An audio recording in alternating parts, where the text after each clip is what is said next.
On January 29, 2025, tragedy struck the skies over Washington, D.C. A mid-air collision between an American Airlines jet and a U.S. Army helicopter claimed 67 lives. The incident occurred at 8:47 p.m. near Ronald Reagan Washington National Airport. Witnesses saw a massive fireball and debris rain down on the Potomac River. The NTSB has launched a full-scale investigation to determine the cause and prevent future tragedies. The American Airlines aircraft involved was a Bombardier CRJ700, operating as Flight 5342.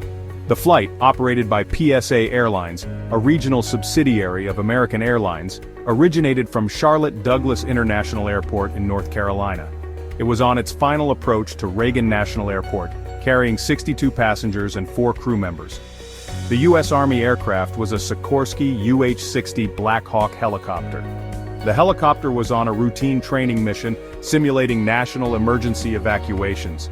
These exercises are common in the area around Washington, D.C., given its political significance. The Black Hawk was carrying 5 crew members, all experienced pilots and crew chiefs. The collision occurred at an altitude of approximately 325 feet, raising immediate concerns about the helicopter's authorized flight path.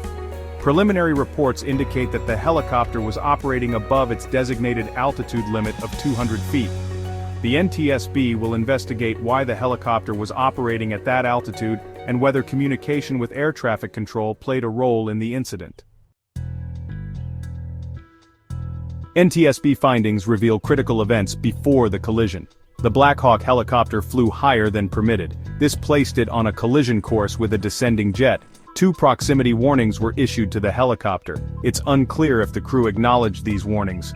Reagan Airport's control was understaffed during the incident. One controller managed both airplane and helicopter traffic. This raises concerns about workload and decision-making. The NTSB will investigate the staffing situation further.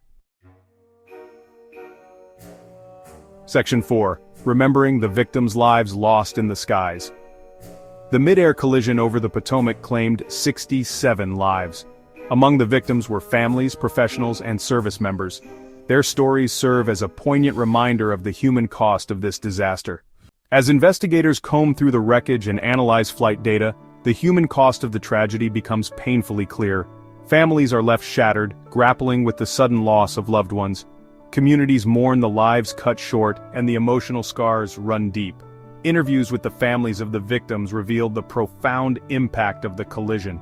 A mother speaks of her son's dreams of becoming a pilot, now forever unfulfilled. A father clutches a photograph of his daughter, who was returning home from studying abroad. Each story adds another layer to the collective grief. Meanwhile, the surviving passengers and crew members face their own battles. They must navigate the trauma of the experience, haunted by memories of that fateful day. Their lives are irrevocably changed, marked by a tragedy that could have been prevented. The ripple effects of the collision extend beyond the immediate victims. First responders and search teams who worked tirelessly in challenging conditions also bear the emotional weight of their efforts. The community at large rallies to support those affected, showing resilience in the face of heartbreak. As we delve into the human cost of this tragedy, we are reminded that aviation safety is not just about numbers and regulations, it's about protecting lives, preserving dreams, and ensuring that no family has to endure such a devastating loss again.